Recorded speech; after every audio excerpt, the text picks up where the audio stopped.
I made that bump myself. Yes. Cracking, it's cracking. Yes. But we produced it. We produced it at the crib in Chicago, man. Not at the house, but like my cousin does a podcast too. It's called the Irregular Show Podcast. Shout out to the Irregular Show Podcast. Go give them a follow. But yeah, but before we get into that, good people, great people, guys, people, how y'all doing? We are here again for season 3 of The Antidote. And I told y'all, man, when we came to season 3 was going to be cracking. It was going to be full of heavy hitters. It was going to be full of, you know what I'm saying? It was going to be full of features. It was going to be full of guests that really are coming into the space with something to give, with something to live, and how something to live for. You dig what I'm saying? So, Ms. Harris, please introduce yourself, who you are, what you do, how you do it, why you do it, and all those good things, you know what I'm saying? Once more, yet again, and still, I'm always honored to be wherever you are, Professor Odie. Always honored to be where you are, and I am most humble that you would open your space to one such as myself. But what I do, I am a Black woman trying to do better, which means I am the mother of 2 daughters. In other universes, I am known as Jennifer Bush Harris. On TikTok, I am the infamous or famous, depending on who you ask, What Jay Said 2.0. I am a podcaster myself of the What Jay Said podcast. I am the curator of the most curious library of the traditional women, which is now going into book 6 as of May of 2024. I am also an alumnus of the University of Missouri St. Louis and a baby grad student looking at my options, HBC and HBCU, because I want to leave my papers there because I believe in legacy. Yeah. And also I'm a writer, essayist, and social critic. One of my latest works is actually the necromancy of Black women, which is an essay on Amazon and Kindle now. And the basis of that essay was, it would seem that the only right or correct type of Black woman is one that's dead. Okay, I like that. That's a hell of an introduction, man. I mean, I need to get like y'all, because somebody asked me, what do I do? And I'm like, hey, man, I'm Odie. I'm a therapist. I'll be on TikTok, Instagram, and YouTube. I'm everywhere the people live. Yeah. I'm everywhere the people live. You feel what I'm saying? I'm everywhere the people live. So I have, and this is for the audience mostly, so I have pre-podcast meetings before we actually come to the podcast recording to establish what it is that we're going to be talking about in the conversation. And during me and Ms. Harris's podcast meeting, it got a little elevated, not heated, right? And it wasn't even a disagreement. Right. It was just very passionate. You dig what I'm saying? Because she said she's a Black woman healing. And you all know me. I have a lot of conversations on my podcast and on my platform about Black relationships that are centered in Black experiences and not Black perceptions. And what I mean by that is that a lot of times we try to define Black experiences utilizing white contextualizations or white, perspectives. And you always gonna get it wrong if you do it that way, all the time, every time, right? We cannot define ourselves by somebody else's barometer because we're always gonna end up short. Why? Because that's how the barometer was designed for Black people. It was designed to measure you as inefficient to everybody else so that you feel like you have to work twice as hard to get half of what somebody else has, right? And I want to ask you, Ms. Harris, in terms of being a Black woman healing, right? What does that journey look like for you? What has it looked like for you? And what are some important things that you've learned along that journey? I want to answer that backward. The things that I've learned on this healing journey is, and some of them are based in faith, some of them are based in experience, but the crucial thing that I have learned is, if I don't show up for me, nobody else will. If I don't show up for me, no one else will. And again, my parents are, what we would call, in literature, they call it using the white gaze, right? So if we use the white gaze, my parents would be considered baby boomers. My father was born in 1948, my mother in 1950. Bless up, Mama J Bird, as I call her on the internet, will be 74 in March. Beautiful. So what I have learned on this journey is Man, and there indeed has been so much. But if I had to just whittle it down to 4 things, the first is, 1, your parents are people. Your parents are people. These are factuals. They do as best they can with what they have at the time that they have it. And if they have been given nothing, they can give you nothing. And sometimes the strongest thing you can do as a person, especially as a Black woman, is understand that your mother doesn't want you to repeat her mistakes. And if she has no tools, all she can do is give you shame. If she has no tools as to identify why you do something, why you over here with these people, or my favorite construct to keep kicking over, much like one of my favorite people on the internet, Dr. Raquel Martin. Yes, I love your podcast too. I love her. And the one thing that I keep kicking over, much like Dr. Martin, is this idea of calling Black girls fast.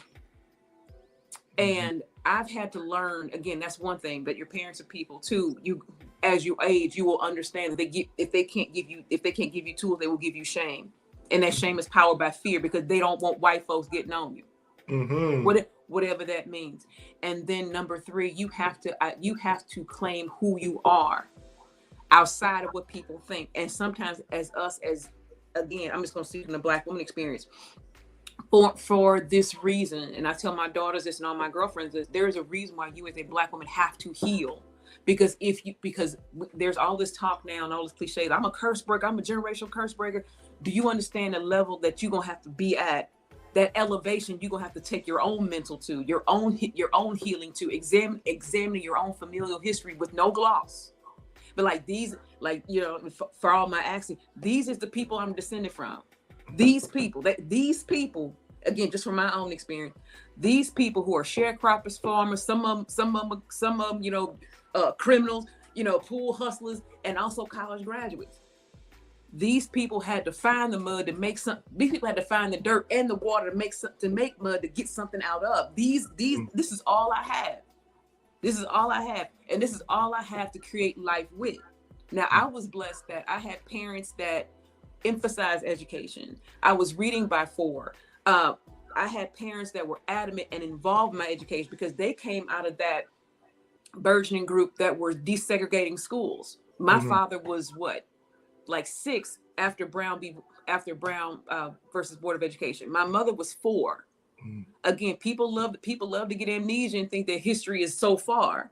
For me, history lived up the street.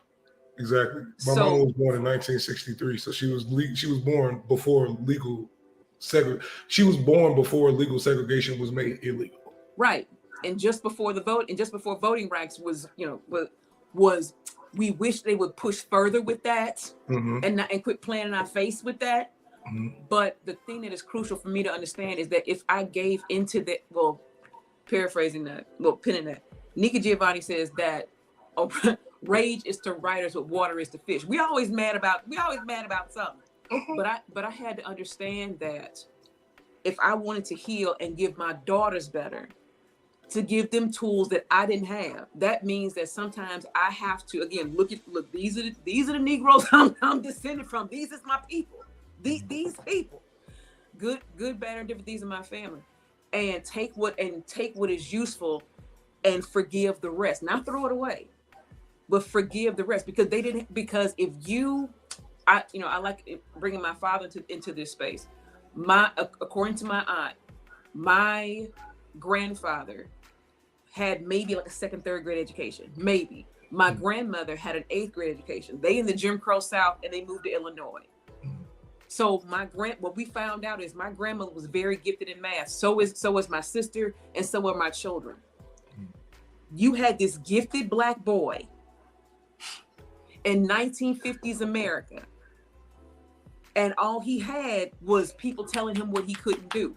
So, and again, to kind of push the conversation forward, what I think what afflicts a lot of young Black men is nobody is speaking to what's on the inside of you and only telling you what you can't do out of fear and shame, because they don't have any tools to help you. All they can tell you is what white folks want and what white folks can't do. Kira Gaines told us that for a number of Black men, they were told who they were before they had the opportunity to define themselves for themselves. I believe that. I believe that. And I think that, again, even in my own healing, I had to forgive my father. I had to really be like, I had to be intentional and say, he told me that, quote, you can't eat with an English degree. And I had to break that down and say, it's not the fact that he didn't say I couldn't write. He wanted me to be in a position where I would never have to beg nobody for money, settle for anything, and always be able to take care of myself. But because he didn't have the language for that, he gave me shame. So I had two options. I could keep the shame or pull it out and plant it in hope. Like, okay, I can't, like, this here can't stay, but I can, what can I use from this and give to somebody else? Mm-hmm. What I've chosen to do is, again, taking out that shame and the gifts that my own children have, I speak to them, not shame them in them. Mm-hmm. Even if I have my own reservation, like, oh my gosh, I don't know. I will tell them, if you believe you can, you can. And mama gonna be here the whole time. Something that not a lot of if we just be 100, something that not a lot of Black children get. This is fair. Because I when I talk about relationship dynamics, I want to come back to what it is that you were talking about as it relates to your own healing journey, because I believe that you made a lot of important points that I do want to review. But in relationship dynamics specifically, what it is that I talk to Black men and Black women about is the language that they utilize in order to engage in behavior change with their partners. Mm-hmm. A lot of us come from households of criticism and shame. Right. So when we look at another adult, we tend to either parentify ourselves or infantilize that other person. Yes. Why? Because it makes it easier to utilize language that we're already accessible to, or that we already have access to. Right. Why don't you do this? Why don't you do that? Right. I told you the X, Y, Z. And whoa. Did you come from a household of criticism? Did you come from a household of shame? When your behavior changed, did you feel like you were a part of that conversation, or did you feel like you were coerced? When you became old enough to push back against that dynamic, did you push back? What makes you think that another grown person is not going to push back against you? This is the reason why you have so much conflict in your relationships, because your language, once you get past the point of it being easy to have this conversation, you begin leaning on the same language that was used with you when you became a difficult child, right? So have you gone through that process of, as you said, taking that shame and planting it in the field of hope so that you can continue to grow what is essentially belief? Yes. You understand what I'm saying? Mm-hmm. But I want to go back to what it is that you were talking about as it related to your own healing journey as a Black woman, and removing that shame and planting it into this space of hope. Walk me through that. In the circles by which I travel, some people call that deliverance. Some people call that intensive therapy. Some people call it a dark night of the soul. Mm-hmm. What I liken it to is a dark night of the soul, that you are confronted with the life that you have, the life that you want, and the storm in between. Mm-hmm. What I had to confront is the fact that I wanted my father to accept his awkward, brilliant daughter. I wanted that. I wanted my mother to see that this man was so hard on me. And to me, this is just to me, I think that he wanted a son first, rather than a daughter first. Yes, you understand what I'm saying? It's not that my father didn't love me. I was a daddy's good. He showed me off to everybody. I was his baby. There ain't no denying it, right? Mm. But in my journey, I had to confront why does this hurt so bad? Why am I so mad? If I can be honest, what the fuck is wrong with me? Mm-hmm. And I had to break down. The day my father died, we had a huge fight. He had a massive heart attack and died that next night. Well, that next night. So I'm 17, and now 25 years past that. So I literally had to sit down with my own self, right? My therapist, my Jesus, all those things together, and say, these are the things that happened to me. Or as my daddy would say, now you know what you got. No gloss, no pretense. This is what is happening. Mm-hmm. And for me, I was angry because I wasn't heard. people kept telling me what I should be and not seeing the gifts in front of them. Now, I'm not going to say my family, is perfect. They far from it. But there were people that I met along the way to speak to those things. And I had to again, cut my own grass. What does that mean? Being honest with my own self. Like, this is what people said. But what does Jay say about her own self? These people said that, you can't eat with an English degree. You need. But what does Jen need? What do I need? So again, cutting the grass. Pick it. Okay, this shame says don't be a fast tail little girl. So that says to most black girls who have been called fast means, again, we know we take that from slavery, where again the matriarchs, whether they be adopted, grafted in, or found, would try and shame you in your body. It's something the development that you have no control over. Mm-hmm. To shame you, to cover, so nobody would assault you. Mm-hmm. So black girls are given this stigma of, again, as these tropes being Jezebel. So mm-hmm.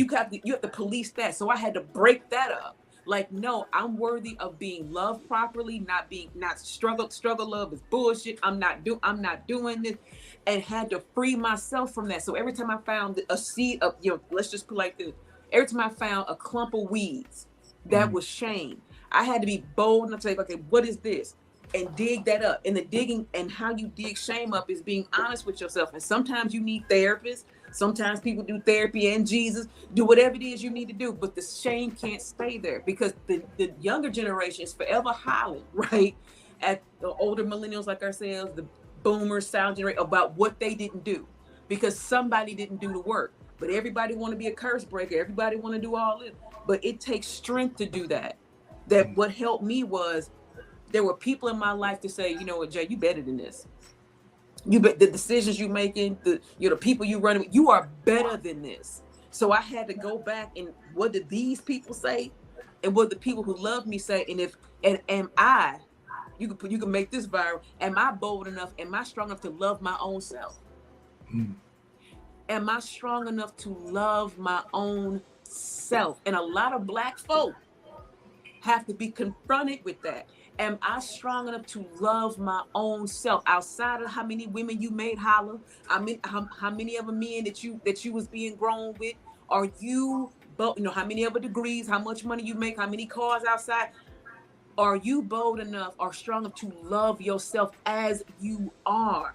And which again goes to these centering of Eurocentric beauty standards. This idea of I'm not light enough, so I can't be with her, or I can't be with him. So what I had to do is to be, and it's hard, man. It's hard. So I had to be bold enough to be like, this is what I have.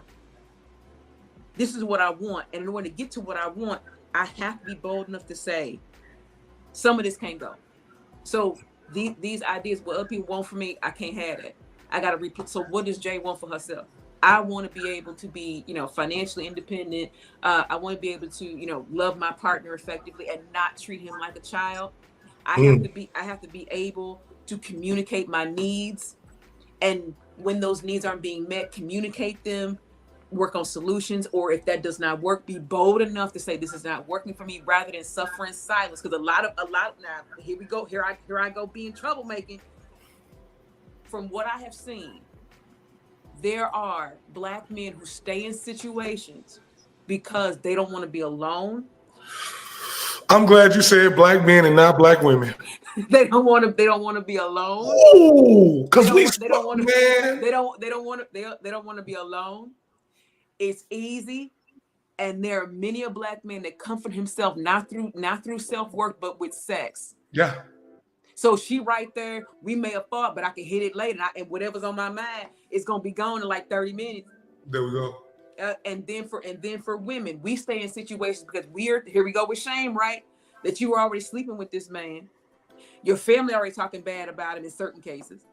So I'm my man, and I'm gonna stick beside him because we are taught in most cases that if we invest in a man, we are supposed to continually invest until he can give us the product of that harvest love is supposed to give us. which goes into these old crazy conversations of, you need to be held accountable. Now, here we go, right? Here the fuck we go. To be held accountable means that I can own what I did. Again, just like I said with my own healing journey and admitting where I messed up and what I need to do. And accountability also gives you the grace to turn and change, not keep you captive in it. Yeah. That's the thing. I can be accountable. I was with people who did this. I'm a divorcee. I got biracial kids. I wanted to be a nurse. I've done nefarious, stupid stuff before the internet got popular. I can own responsibility for that and be held accountable for that because I'm grown. I did those things. And also in accountability, I've given here we go, right? But owning yourself. I've given myself grace to say, but Jen, let us not be defined by stuff that you did. How about those tools of shame and criticism? How about you take that and look at that close? What made you stay with this man who wasn't doing that? What made you stay at this job that they was doing you bad? What made you and your daddy fall out? So in accountability, you have to give your own self grace outside of what other people think and develop the tools. And sometimes you need therapy for that, to develop the tools to say, this is why I did it, because I was trying to be heard and I was mad and I as a woman didn't want, come on, let's just get free. Because I, as a woman, didn't want to be alone. Because sometimes we as women, that's why in my latest book, Vengeance is the Body, there's a poem in that book that's called The Myth of the Block Spinner. And one of the verses in the poem says, every woman has a graveyard in her phone of dudes she used to deal with. But if you need something taken care of, you can call him, he'll pick up the phone. So these nefarious acts, as it were, go across both sets of waters. But you have to be bold enough to say, because again, I don't like that word accountability because it's so liberally applied to Black women, but not Black men. So Black women are used to shame and criticism. So we'll take it, right? We'll take it. But also in this generation we're seeing now, what we're saying is, I'm taking accountability, but not all of it. I'm gonna take my part. I'm gonna make my plate off this old sorry buffet. I did that. Yeah, I did that. But at the same time, I didn't do all of this. Some of this is y'all. I can own this. I'm doing better. I went to school. I forgave people. I did my part of accountability. And I believe when you really own accountability, healing will come with that. Because you make space for that. Again, going through this garden, picking up these big weeds of shame. Okay, what is this? Where it come from? And what do I replace it with now? I could put more shame there. Or I could be like, you know what? I forgive, 7-year-old Jay. Because she ain't know no better. I forgive 14-year-old Jay. She was hurt, she was mad. I forgive 17-year-old Jay. But that grit that I had to develop after the loss of my father kept me even in certain areas. And that be the draw, right? Because sometimes the trauma is a tool, but once the trauma stops being a tool, then it becomes a weapon. And the difference between a tool and a weapon is who is using it. Is who is using it and how you're using it. Now, I want to take all of the things that you're just talking about, because once again, you cooking with some grease now. You cooking with grease. Come on. Throw the chicken in there. Throw the chicken in there. Good. Throw the chicken in there. I want to talk about accountability, specifically between Black men and Black women. When we're talking about the entity that is the Black community, yes, right? And when we're talking about how it is that we are utilizing this word accountability, right?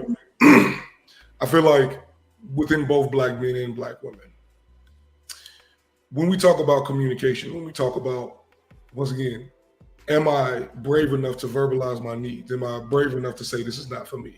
Am I brave enough to say, I do not deserve, or I do deserve these particular things? We get into the weeds of, once again, liberally utilizing the term accountability. Accountability means to be held responsible for something that you either agreed to, or a role given. Right. Right. Now, for me as an individual, for me as a Black man, right, I take accountability for things that I've agreed to and roles that I signed up for. What tends to happen in our relationships is that one, we do not discuss things, we do not communicate, and two, we do not listen. Right? So with Black men being held accountable. Right. I hear Black men say that Black women are not held accountable, and I hear Black women say that Black men are not held accountable. The funny thing about all of this is that we want accountability to look a particular way, and it doesn't. That part. So what I believe we want accountability to look like is atonement, right? I believe that we want accountability to look like I'm going to throw myself at your feet, boo-hoo crying, kissing your feet, and you know what I'm saying, please forgive me, this is that and the third. You want your accountability to look like that because somebody in your life needed to do that for you in order for you to feel affirmed. Yes. Right? That's an expectation that you need to let go of. Right? Mm-hmm. That's one, but also two, the way in which you perceive accountability gets in the way of forgiving this individual. What do I mean by this? So I'm gonna give you an example. A number of black men conflate accountability with punishment. Yes, I believe that. Like, I want to punish this person, or I want this person to feel the same way that I feel as a black man. It's like, y'all are not held accountable because y'all can do whatever it is that y'all want to do and nobody will say nothing to y'all. It's like, brother, is that really factual? Right? But the contextualization that black men are coming from is that we are being held accountable by the world. We are being held accountable by society. We are being held accountable by all of these different entities. And then, because when I start getting on black men on my platform, I'm like, yo, the same way that black men tend to perceive that, the same way that black women tend to perceive that black men are just men who just so happen to be black, black men have the tendency to perceive black women as women who just so happen to be black. And there's a difference between a woman who just so happens to be black and a black woman. True. We as black folks, I firmly believe that somewhere between like Gen X and millennials, I don't know what the hell happened, but we started forgetting that we were black. Crack happened. What I mean by that is, Crack happened. Yes, but also AIDS happened. But also, I believe that the idea of a post-racial society began infiltrating the black community to move us away from the black power structures. What do I mean by that? Blackness is not as large as a hurdle as we make it out to be. That's a bunch of bullshit, right? That's the reason why for a number of black women, they will say, this is how it is that we are perceived in society. And for a number of black men, we will say, this is how it is that we're perceived in society. So then when we begin talking to one another, why do these things not intersect? Why do we begin to minimize each other's trauma? Why do we begin to invalidate each other's trauma? Why do we begin to zero sum or deflect from the conversation? So I was having a conversation in my comments, and I was having a conversation with this young lady about the dynamics of black relationships. The whole quote unquote black gender war or the gender war, right? Mm-hmm. When I'm talking about anything on my platform, I'm talking about something black, right? But what tends to happen is that with black men, they will try to minimize the amount of harm that black men cause to black women. And with black women, they will utilize non-intersectional feminist talking points in order to deflect from the harm that black men have been caused by black women. Mm-hmm. I always pull up the National Coalition of Domestic Violence Rates when I'm talking about black men and black women. Those numbers are extremely close, right? Black women are more likely to experience these things, but then we will turn around and we will make it seem as if though black men don't experience it at all. It becomes zero sum, right? Or we make it seem as if though the harm, because you cannot physically see it, it is not as quote unquote important or should not be prioritized. No, psychological harm and emotional harm can be just as damaging as physical harm, especially if we put it into the context of trauma, right? The black community as a community experiences trauma at a higher rate than every other community. right? So when we are talking about this healing journey and we are talking about accountability, if I'm a black boy and my black mother abused me and I come and I say that on a platform, and then what I hear in return is, oh, you just trying to blame black women.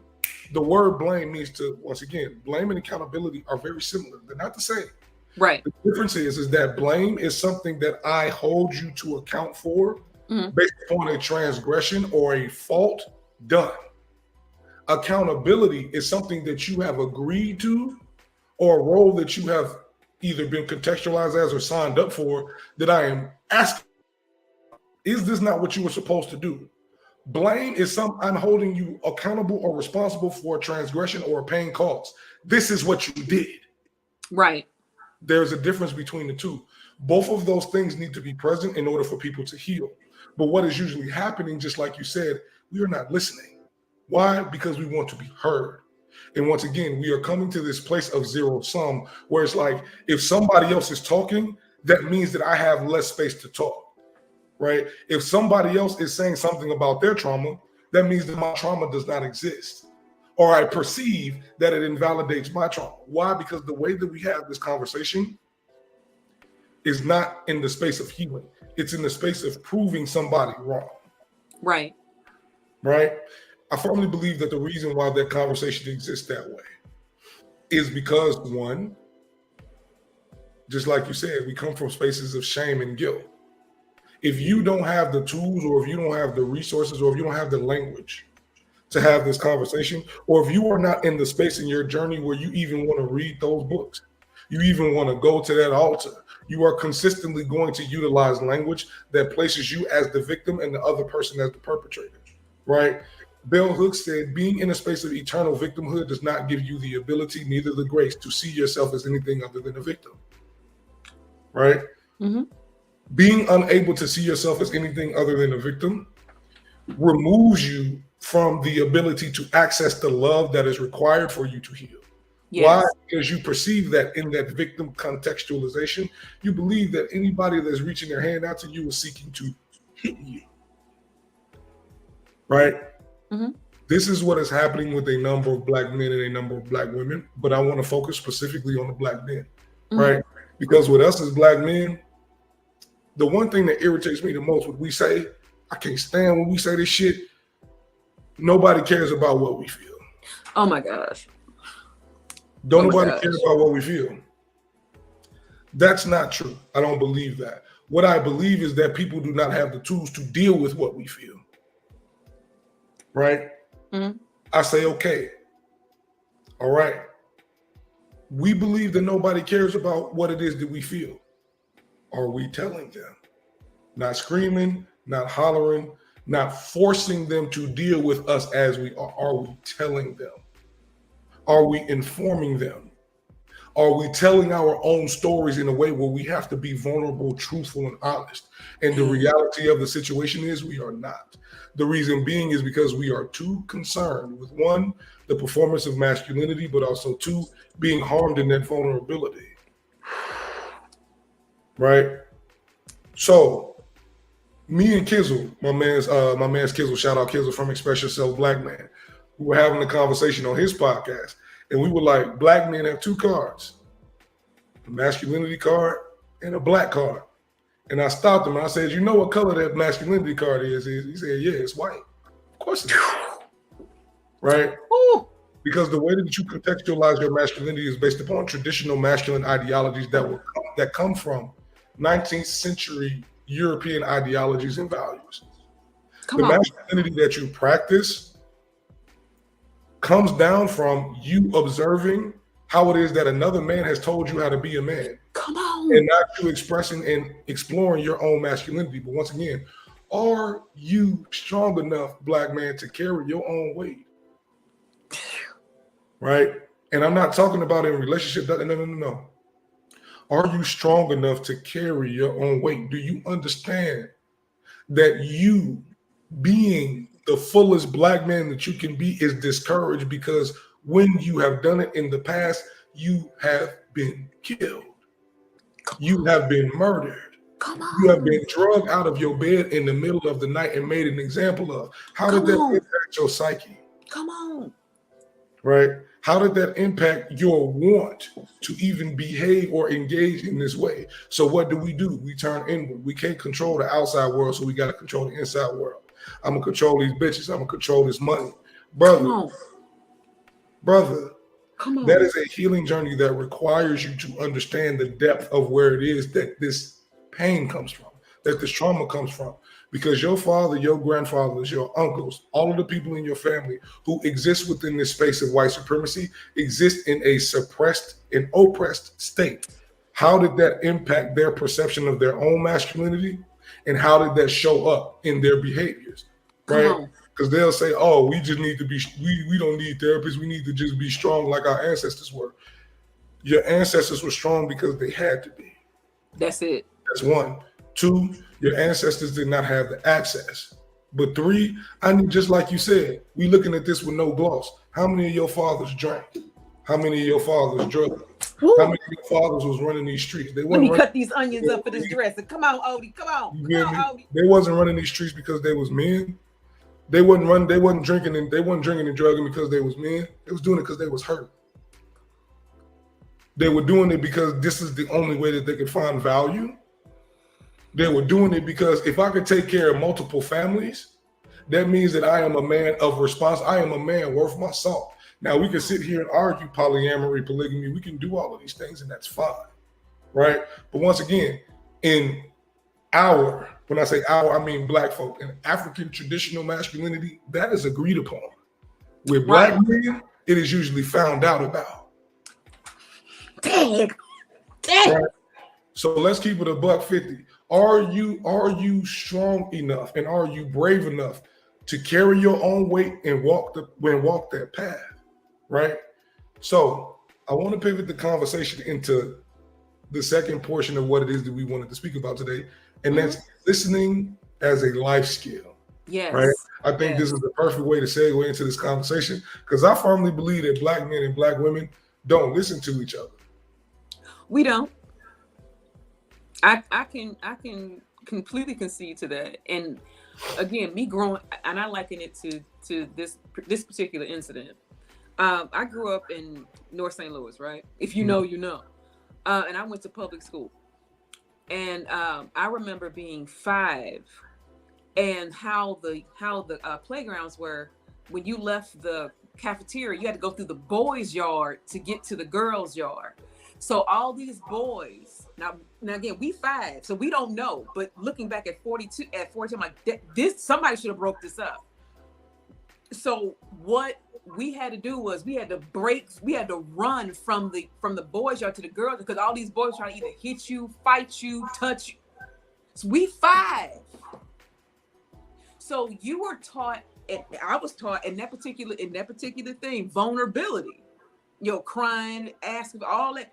Nobody will help you. So I think this goes also into what Dr. Michael Eric Dyson said, and he said this on the Tyra show years ago. He said that Black men and Black women, he said the analogy he gave was we are in the same bed when we should be slitting one another's throats and we should be rubbing one another's backs. Mm-hmm. When he said that is exactly it. And the reason why that particular memory marries into this is everybody is hurting. Everybody is hurting. You can have, younger Black women who are out here, doing whatever they do because some of them are hurt because nobody listened to them. They were abused. Nobody believed them. So everybody's carrying their own baggage. Mm. And I'm going to say this. Because a lot of us as Black women take these cis het white masculinity tools and give them to our sons. You can't cry. You need to just man up. Or he the man of the house. He 5. We don't. I'm gonna say this and just be the bitch in the room. We don't give young Black boys enough space to be human. So then when we get out here and they start dating, all they have is either to get a woman, I need to either give good pipe or have some money. There is no in between. And then, me, myself, as my girlfriends and I, as we age and whatnot, we have these coffee conversations and we ask, why is it so hard for him to talk to me? Because he wasn't taught to talk. He was taught that all I need to do to keep you is get this money right and break your back. I ain't gotta do nothing else. I give you some money, get you some your hair and your nails done, and I show up and I perform in this relationship. I'm not in the relationship, which is totally different. And then when you get out of that space of being in your 20s and just trying to perform and be places and see things and be up under people, when you again do that healing work, because some of us, in more than words my mama, some people grow old and not up. But if you grow up and you're like, okay, because for me, what I want at 22 is not the same thing I want at 42. So even in this space, right? I believe, again, from the young Black men that I know, the young Black men I've been graced to be in, who are trying to do better, and even some of them who still on the same shenanigans. We as a community do not give young Black men enough space to be human, because the expectation is he gonna have to save us. Ooh. He gonna have to go to he gonna have to go. My baby good with his hands. He gonna play football. Give me a quick second. Give me a quick second. I don't mean to interrupt you, but I said a quote in one of my captions on Instagram. I said that when you think about, ladies, when you think about your ideal Black man, or when we think about the savior of the Black community, come on, is he in pain? Does he have pain to talk about? Is he somebody who exists as a human being, or does he exist as an extension of all of the performances that you believe that Black men should engage in order for you as a Black woman to feel safe? In The Will to Change, Bell Hooks said, in my 20s, when I would go to therapy with my partner, when I would ask him to talk about what it is he was feeling, and he did, I would freak out, because I realized that me listening to his pain challenged my perception of what I felt like a man should be, and me hearing his vulnerabilities challenged that perception. You can't save me if you down. Woo! Come on. You cannot save me if you down. And once again, this is the reason why I started, and I got it from Bell Hooks, right? This is the reason why I started talking to Black women about patriarchal femininity. How are you defining your femininity? My God, because you are defining it within this contextualization. You are defining your femininity based upon patriarchy, baby, and that's the reason why you move in the way that you move. But continue, I'm listening. Which goes into this pick-me culture and being the right kind of Black woman. Because if I'm the right kind of Black woman, then I'll be chosen, which then gives me the ability, quote unquote, to be in my feminine energy. I can take off my cape because someone else will protect me, not taking into account that he might be in pain. Now, the thing that is again, is look, all we doing is cooking. The ribs ain't quite done yet. The kids outside playing. We the grown folks is talking. Yeah. The thing that's so dynamic about this, which I still go back to, we're not listening because everybody want to be heard, and it is expected. Now, this is just here we go as we kick over, these white supremacist archetypes. What I've seen is that young Black men are not given the same space to emote as young Black women are. We only get like a Monica Moore, because the expectation is that he need to be these things that a white man would be in Black skin, so he can then kick over whatever doors or hallways are in front of him. So if we gotta shrink to push him forward, we will. Which goes into this is just me. Which is what I think goes into this ideology again, because Superman, if people forget, Superman is a concept created by Nietzsche. Mm-hmm. People forget that. So we want young Black men to be Superman, forgetting that he's human too. And then I believe if you ignore young Black men long enough, if you tell them that they don't matter long enough, if you tell them that, you ain't playing ball, so you not valued, you good at math, so you trying to be right. As long as you keep contextualizing his humanity and excusing away his uniqueness or squashing his uniqueness, and you wonder why he mad. So I believe a lot of these dudes out here uh having more fun than they should with all these women is because they looking for a soft place to land, and they have no language to say, you know what, man, I really just wanted my daddy. Oh man, man, I really want to go to college, but they said I couldn't. Man, I really wanted to do this. So just like and I know you're old enough to remember Do the Right Thing, where the three OGs were outside that store. Mm-hmm. That's what we looking at. The community is in crisis because nobody is listening. And I'm famous for saying, you've heard me say this, Odie, you kill the healers and wonder why you sick. So so again, us as baby eldership are out here, digging up our own shame, laying our own shame to bear in some cases, and being like, you know what, this is what happened to me. This is what I was on. And this does not work. And you have to be bold. And in order to rebuild this, somebody, again, as Bell said, right? You have to have the will to change. And some of us are comfortable in trauma because we've seen our eldership wield it. Mm. We've seen our eldership wield shame and criticism and trauma, and it looks like power because people cower under that. Big mama cussed you out, so your mama cussed you out. Now you cussing your kids out. Now you wonder why your kids don't talk to you. I don't know what happened, because the kids now are like, look, that's traumatic, and I don't want that in my life. And now you have, younger Black men who are they have access to the language. Right. So now you have, and the one thing that, on my side of the internet, that the one thing that I'm continually saying to young Black women is, you have everything in you to win. Now, whether you want to is up to you. Now, the thing is, you have to understand that the right kind of Black woman doesn't exist. And we could even flip that. The right kind of Black man doesn't exist. Because both of them, if you apply both, because our Blackness on this shore has been contextualized and defined by the white gaze. Mm-hmm. Again, the paper bag test. You have, what was it?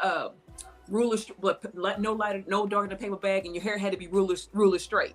Mm-hmm. So now you are still contextualized by how close you can assimilate to whiteness. And Nella Larson talks about this in her book Passing also. The thing, and which again segues to why it is I believe that art and things of that nature are integral to the healing of Black people. Yes. Afeni Shakur, Tupac's mother, said the same thing. That art is we are people of rhythm. This is what we do, which is why I believe, this is just me, which is why deconstruction theology exists. As our big homie, Christian A. Smith said. Oh, he gonna be on the podcast too, right? I got him and Brother Donnell. That's my dude, man. That's my dude. And just like Christian Smith, he got real hype. He said, bad theology. He said, who gave us the bad theology? Who gave this to us? How afraid of a people must you be to tell them the Savior of the world don't look like them? Now, we ain't got time for that. We ain't got time. I'm gonna ease off that. I'm gonna let Donnell and Christian have that. Mm-hmm. But the one thing I am going to say, as it relates to, again, communication, which I believe is essential as us as Black people as we go forward on these journeys together. And Maya Angelou said this, that women need brothers. They need brothers. Every man you meet don't have to be your man, don't have to be your husband, don't have to be somebody you're dealing with. He could just be a man that you know. And if you, as a Black woman, defining yourself, being bold enough to say, look, this is what I want for my life. I'm not finna center men in my life, because a lot of us still do.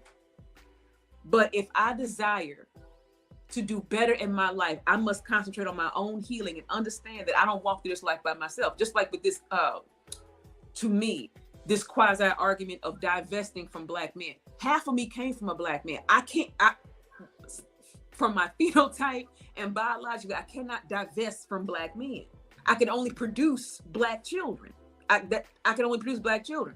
What I can do is widen those scopes if I want love elsewhere. But the one thing that is essential that I keep seeing is we keep doing this because everybody want to be heard. Well, this happened to me, and then we one up it. Well, you don't understand because and well, I'm a man and so everybody's trying to be heard because everybody is mad. Everybody hurt, everybody mad, everybody's disappointed. And The thing is, somebody wants to suck up all the air out the room to stop you from talking. Yes. Because if I can suck all the air out the room, then you can't say nothing else to me. So now we get it. So now we've gone from what was, let's just say, taking the trash out. You know, let's just say this. Babe, I asked you to take the trash out. Well, you know, I was busy. Busy doing what? Well, you know, I was over being busy, but I asked you to take the trash out. Well, man, I'll do it later. You always, and so, see just from that. And now I'm talking about your man, but you talking about my daddy. Now I'm leaving. I don't want to be. So now because a need was not expressed, because here we go, right? Because I, as a woman, don't know how to listen to you. And you as a man have been taught that you don't have to listen to me. To minimize me, yes, ma'am. Now I've been taught that when people try to minimize me, I push back. And you've been taught that when a woman push back on you, you must put her back in place. So here we go with these incidents of violence. So now I'm gonna have to cuss you out or put my hands on you. Or in some way, I'm just leaving. You always trying to go. You don't love, and now here we go, right? You don't love me. You ain't trying to fight for this relationship, and whatever else it is. And you might be with a man who may have come from a violent household. Like, look, if nothing else, I ain't gonna put no hands on her. I'm just gonna go. Then here it go, right? Because this woman may have been told that struggle love is all I have. So I'm gonna have to, like what was it? Homegirl in Jason's lyric, who was with Alonzo, she was like, well, he all I got, and I'm gonna hang on to him. So again, no needs being met, no communication, no healing. All we know how to do is react. So if you're in a place where all people know how to do is react, all you're gonna get is reactions. No solution, no resolution. All you're gonna get is reactions because everybody is mad. Nobody has tools. This is blessing me already. Nobody has tools, but everybody got weapons. There we go. Ooh. Nobody got tools. Everybody got weapons. So now, because babe, I asked you to take out the trash. I told, look, now watch the language. Babe, I asked you to take out the trash. I told you I was gonna take it out later. But what you doing? I told you I was gonna take it out. But babe, it's up to what? Now, I have not relented from my need. I'm just not But again, behind conversations like that, is always an unmet need, and it always comes from 9 times out of 10 you not listening. And then there are men that get quiet when they're going through, and then again, I've seen this from a healed space. That okay, the relationship that I want my man to be emotionally intelligent, which means I need to make room for him in the relationship. I can't have all the emotions. I need to learn I need to study him and kind of figure out how he moves. So when he get upset, I leave him alone, let him process, let him come to me. But then you have women when he close off because she may have seen something else. She banging on that door to let him in. You don't understand. But all she trying to do is love. Here we go with language and tools. Nobody got tools, but everybody got weapons. So everything is being torn up. So nobody is listening. Y'all break up and y'all go and flick these weapons on everybody else. Now your family don't like him because how he did you. Now the family don't like her because she was screaming at my dude. So now she getting cussed out when she goes to the corner store because over something that she really had no control over. Because nobody is talking. Because a lot of Black men are taught that there's power in silence or violence. Yep. And the community cannot be rebuilt unless somebody is bold and say, you know what? Okay, you go first. Finish your thought. Okay, I disagree with that, and this is why. But see, a number of Black men will say that they'll take that approach, right? And they will still receive this feedback of, oh, you're not listening, you're not understanding where it is that I'm coming from, X, Y, Z, and A, B, and C. And I recognize that. Right? I identify that. I firmly believe that going back to your original point, going all the way back to your original point, I firmly believe that a number of Black men do not they know how to control, but they don't know how to assert boundaries. Right? It's like, I've heard multiple Black men in my comments and in other people's comments say, oh, women do this, women do that, I'm like, brother, what are your attraction patterns? That's one. And two, it sounds like you didn't have a lot of personal experience with this. Why didn't you leave? The same thing that y'all ask Black women, I'm going to ask you. What are your attraction patterns? Why are you not choosing better black women, and why didn't you leave? There was something that kept you there. There was something that led you there. What was it and what is it? You have the capacity to understand what this is. You have the capacity to recognize this pattern. But what about this pattern is comforting for you? Because there's something comforting about this pattern. Ooh. Right? There is something about this that makes you feel as if though you are a man. What about it is it? Right? Are you, fuck listening to everybody else, are you listening to yourself? Not, and when I say listen to yourself, I don't mean in the space of you being deflective of everybody else. When I say listen to yourself, the self that is calling for help, the self that is saying, I am in pain, the self that is not a part of the performance that you try to put on for other people. Are you actually listening to yourself, or are you trying to silence this feminine voice inside the same way that you try to silence this feminine voice outside? In other words, this emotional voice, this vulnerable voice, this voice that is saying it is in pain, the voice that you have coded as feminine, or the world has coded as feminine in you. Do you listen to it? And could that potentially be the reason why you have difficulty listening to women? You are trying to dominate and control women, and you have not taken the time to dominate and control the self that is out of control. Neither have you taken the time to listen to the part of yourself that is hurting. You have not submitted to your own discipline. You have not submitted to your own routine. You have not submitted to your own protection and provision of self. Yet you want to try to do this with somebody else. Brother, your priorities are out of order. You have not prioritized yourself. Why? Because you have learned that your value comes in producing and performing for everybody else. So what does that mean? What does that look like for Black men specifically, right?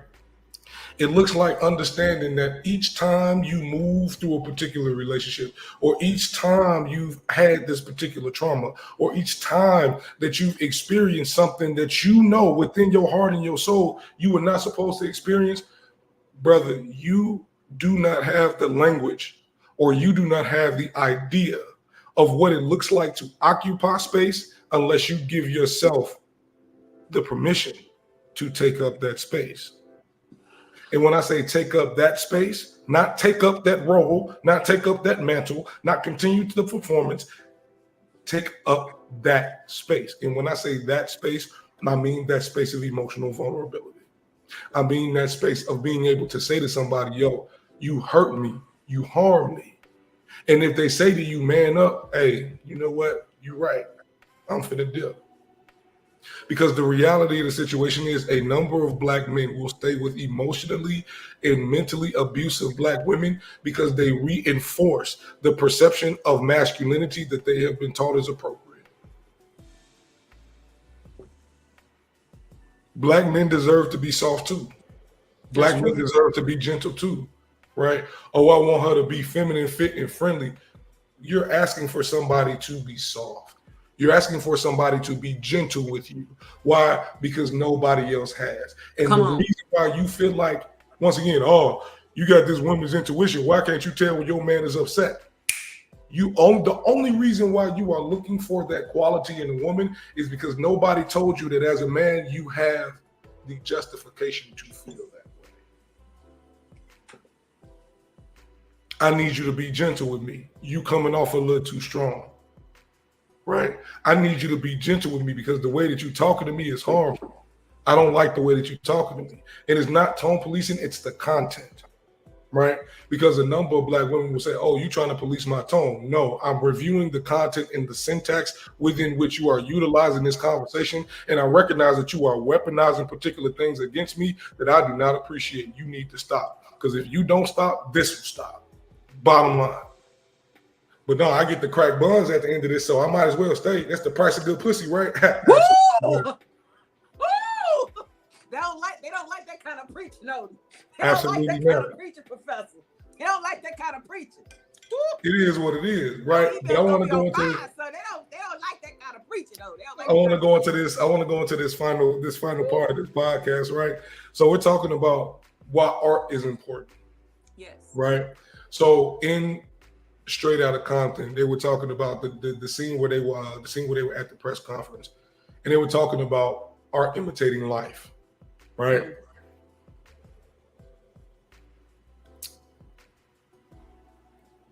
I want to ask, should there be a prioritization of the types of life that we are imitating and producing?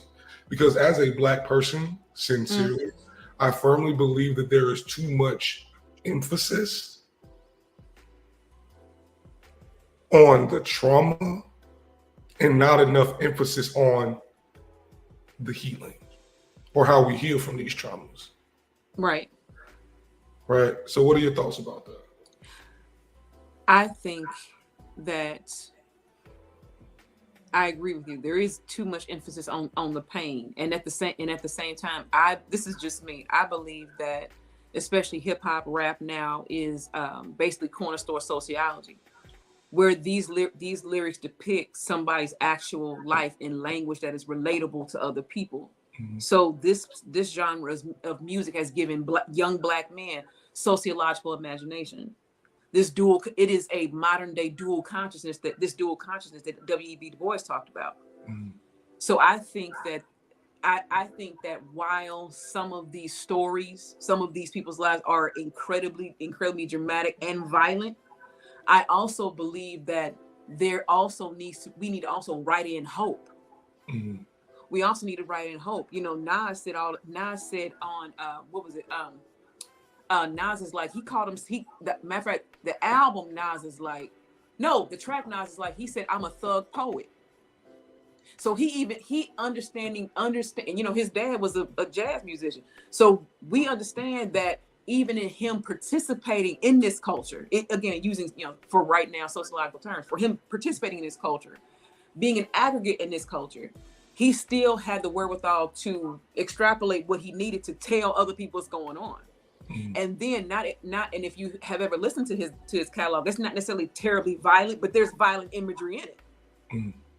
And the thing that is essential, I believe, to this conversation is why art is needed to express, because it gives us as a people the freedom that the world doesn't give. Because on the paper, on the pen, I'm not Black, I'm not woman, I'm not Black and woman, I'm Black and man, I'm not queer, I am me, and all it is me, this paper, me, and this screen. Mm-hmm. And that healing space is needed because sometimes you need, as I love to say, you need somewhere for your thoughts to land. And for me, writing has given me a place of safety that can create the world that I want and put joy in the world, put love back in the world. Even one poem at a time, and even in telling the truth, still put love in the world, because truth is still love. Because if I love you, if I want the best for you, I'm not going to lie to you. Lies comfort you in confusion. Mm-mm. And some of us like to be comforted in our confusion, just like you said with the example of the young man who with the toxic woman. Because in the end, like you said, he get the hit at the end of the night. She ain't gonna tell him now because her mind is so whatever that all she needs is that same release. So here y'all go bonding in trauma. And y'all gonna link up again because, you know, toxic Peen and toxic Peaches. Here we, you know, can't nobody do me like her fame. Y'all know the fucking thing. So now, this is what you had. So I believe the superpower of art is not just representation but release. Mm. Being able to say this happened to me, or in these imaginings of us writers, we can put these imaginary people here and rectify things we see in the world. We can have the happily ever after. And I believe, again, that some of us like to be comforted through trauma because that's all some of us know. Yep. Like I'm old enough to remember that when the Cosby Show came out, people said that wasn't real. I'm old enough to remember. It's the same thing that they said about the Fresh Prince. Right. That ain't both the old one and the new one. Right. That ain't, that again, which speaks to this again, white gaze, that Black people cannot be in these positions of power, wealth, or influence, even though history says that we have and we always have. So again, it's this reimagining of what it means to be Black, and art allows you to do that. Theater, writing, poetry, music, drama, all these things are to me essential to life and godliness as a Black person, because there are things by which, and you know this as well, Odie, that music has scientific basis to heal people. Yes, it does. So you have to understand and again, without getting real deep, what are you feeding your spirit? Because if you're continually feeding your spirit pain, that's what you'll release in the world. Sure. If you are constantly imbibing things that are violent, things that are tragic, that's what you're gonna gravitate for. That's what you're gonna gravitate to in the world. Now the thing that vibrations. Right. So here we go again. The underside of Straight Outta Compton is one, shouts to Will Packard, right? And I think, again, we get into the semantics with art, especially as it relates to Black men. They don't, because the idea is art is soft. Often art is for girls, but they'll listen to Tupac. And you listen to NBA YoungBoy, right? And all these other people. But at the same time, you'll vibe to Prince at the cookout. Mm-hmm. Let Purple Rain come on, but everybody forget that Prince is dead for like 6 For our generation, is When I See You by Fantasia. Bad. What? Bad. What?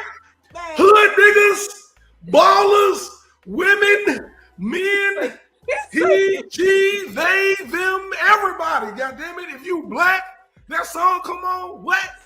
It's over with. It's over with. It's a done deal. And again, here is that release. And again, Afeni Shakur, mother of Tupac Shakur, spoke about how she thought Black children needed the arts because you need to see you in the world. And again, as Baldwin said, Black people need witnesses in a world that thinks everything is white. That thinks everything is white. And he talked about this in his now famous debate with William Buckley in Cambridge. That he says, it comes to, and I can't do a Baldwin voice, but he said it comes to a great shock when you're about 5 or 6 or 7 because you think you're white because you've not yet seen a mirror. And art allows us to create the mirrors that we need, or mirrors that we've never seen. And again, as the now viral video again of the artist of the British reporter asking Toni Morrison, have you considered writing about white people? And Toni and her in all her power, she said, I have done. And the reporter presses her, why don't you make the main characters? And Toni said this, she goes, you can't understand how powerfully racist that question is, can you? So how even it, because art allows us as a people to create the world where we don't have to see white folks. And that's not necessarily me being prejudiced, because again, Black people can't be racist. Art allows us a level of control we don't have in the world. Being able to control how we see it, what is seen and what is spoken, what is recorded, and what we share. The dopest thing in the world was when I found that people were using my quotes from actual books that I've written and using it in the world. Things that people have heard me say and be like, oh, you know what? When Jay said this, that made sense to me. So again, you kill the healers and wonder why you sick. Just like, and I'm sure you're aware of this study where when Black GIs were coming home, and remember the Army had outlawed the DAP. Mm-hmm. Because we are people of rhythm and creativity, and the psychologists found out that when these sick afflicted GIs, when they would see other Black people come in, they did the DAP, they started to they started to recover. Our culture is medicine to us. That's why we have to gatekeep it. You can't, as my mom and them say, some stuff just ain't for you. Some stuff I'm not gonna tell you why the ribs go in the back first. No, I'm not gonna tell you. I'm not going to tell you. As a man, why you going? As a man, if you don't got a woman, and you don't got a vagina, why are you going to get some pads? Because they're not for you. They're not for you. They're not. How you make your greens? I'm not telling you. Why you always got music outside? Why you in our business? Because there's a level of healing in these spaces that we as a culture have created that is just for us, because we understand how crazy the world is. Stop inviting white people to the cookout. Ain't no invitations, fam. We ran out of invitations. We ran out. Amen. And then we ain't getting no more. And don't call your black friend your black friends for plates. They ain't getting none either. No. We ran out of invitations, and it's not. And when we say that, people think that we're talking about a literal cookout. It's like, no, we are talking about the communal healing space that we as Black people have created that no longer needs to be penetrated by a white gaze. Because similar to, so I love that question that Toni Morrison answered, because she was essentially hearkening on the reality of, why do you feel it necessary for me to write about you in this way, when we have literally hundreds of thousands of books by white authors that feature not a single Black character. You have multiple white shows throughout history where Black characters were only utilized as a support to the white character or as comic relief. Why do you all have not more diversification in the way that it is that you perceive Black people? Why is your perception of Black people so narrow? Why do you typecast Black people the way that you do? Come on. You recognize how powerfully racial you now feel, or powerfully racialized you now feel? Why can I not write you in my book as an oppressor? Because that's who you are in my reality. That part. Right? How is it that you can feel so entitled to my space when you have HOAs, when you have had housing authorities, when you have had entire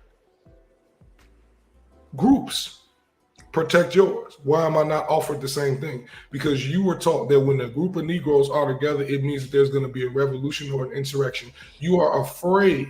And that is the reason why you have loitering laws. That is the reason why you have vagrancy laws. That is the reason why you have these laws. You are afraid of too many Black people getting together because you know generationally, somewhere in your mind, that means that you are going to be identified as an oppressor. And you don't want to be identified that way. Why?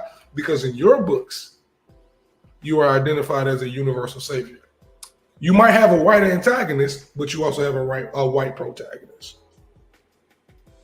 See, which is why people mad that Miles Morales is Black. Afro-Latino.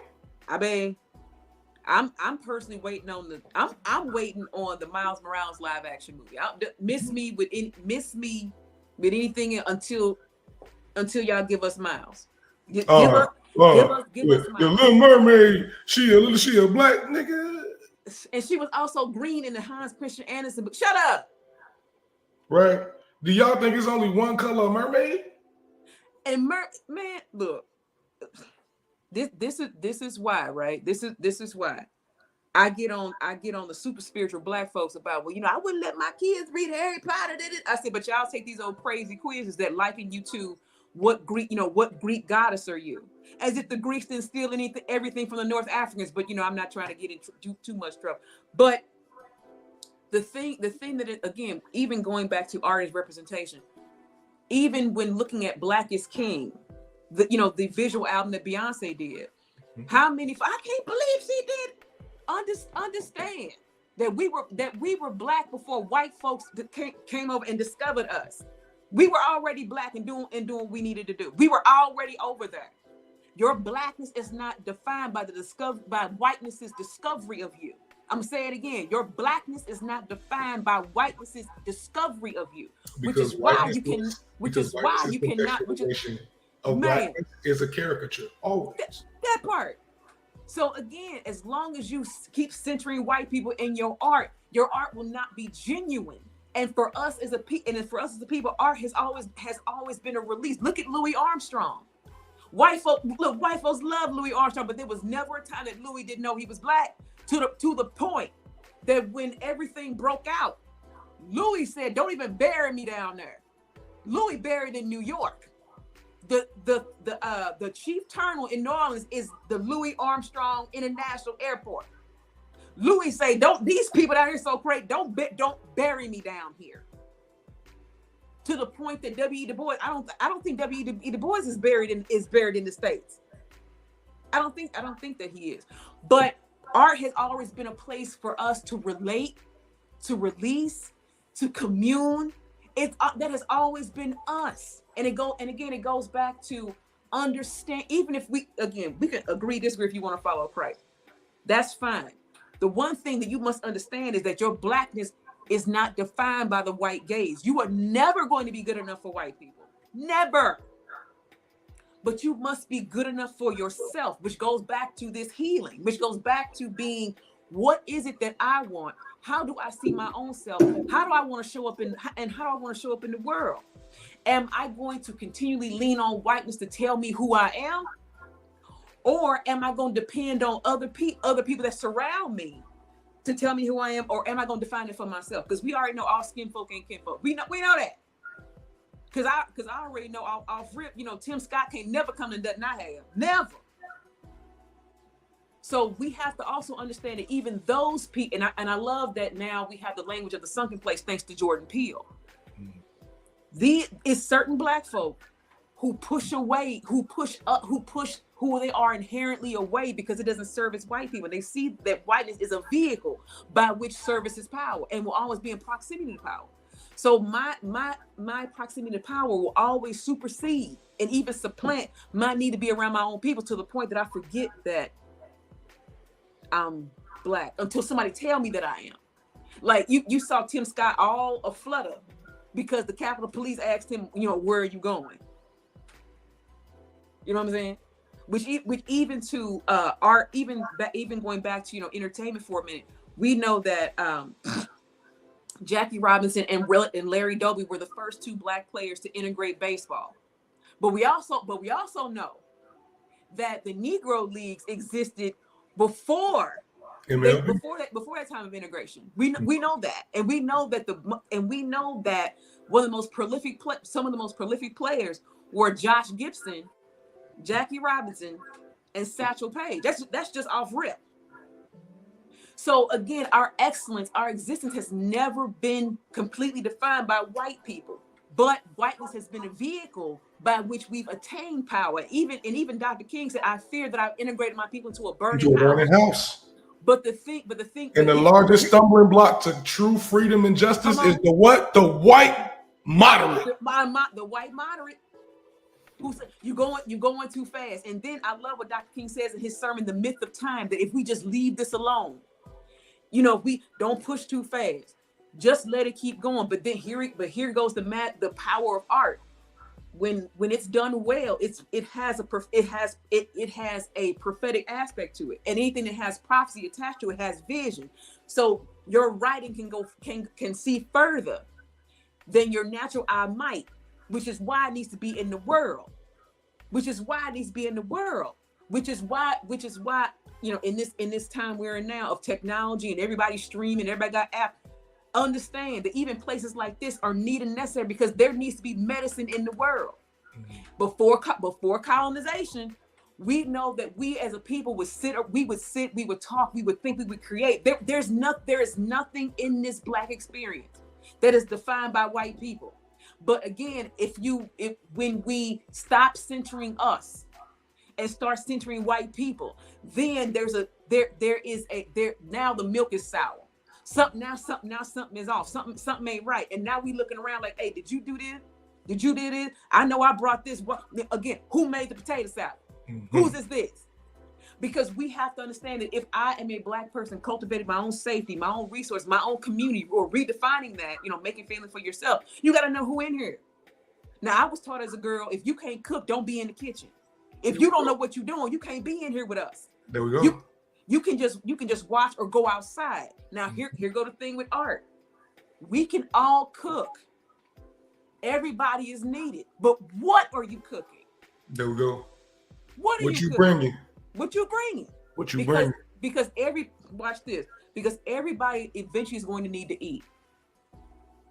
Eventually, everybody's going to need to eat. And even Baldwin said that, in the chaos and the ruckus and the rubble. He said this with his now, culturally certified iconic talk with Nikki Giovanni. He said, if I just do my work, when I'm needed, I'll be there. Woo! I think that's a great place to stop. If I just do my work, when I'm needed, I will be there. Right? And going back to what it is that you said about, your art being medicine, right? This is the reason why the podcast is called Tha Antidote, right? Because I firmly believe that what it is that I can give, what it is that I cook, what it is that I provide, the work that I do, is the medicine to the poison and to the trauma in the airways that we have right at this moment in time. And I've been cooking for a little minute, you dig what I'm saying? So now I'm serving out 4-star Michelin meals, and I'm only gonna get better. Sometimes I get discouraged, I'm not gonna hold, right? But I always come back to it. I always come back to it because I gotta do it. It's in me, not on me. You feel what I'm saying? But Ms. Harris, you got any last words for us before we depart this afternoon? Or this morning? Yeah, it's still this morning. See, I close with two things. Quotes from my parents. One, my mother said this: "Don't die with your dream in you." And from the immortal words of Papa J. Bird, if they won't let you in the front door, go around to the back. If they won't let you in the back door, bust a window and jump in. Basically, don't let nothing stop you. Hey, I rocks with it. But Ms. Harris, I appreciate your time. I appreciate your space. I appreciate your art. I appreciate your movement. I appreciate your rhythm. But good people, great people, guys, people. It's episode 1 of season 3. We in this bitch. Hey, Continue going, man. We gonna keep it going. We gonna keep it moving. We gonna keep it grooving, man. Like I said, I told you I got some heavy hitters this season, dog. Because I feel like y'all tired of hearing just me talk. You feel me? I feel like I'm tired. I feel like y'all tired of hearing my ideas and my conceptualizations. It's like, no, man, I stay around the Renaissance folks. You dig what I'm saying? See? So continue to tune in. We're gonna continue to have these conversations, have these engagements, and continue to open your mind to some different things and some different conceptualizations so that you can continue to once again heal yourself and continue to grow yourself. But good people, great people, guys, people, I appreciate y'all. I'll see y'all next time. Peace, love, soul, and butter rolls. We out of here.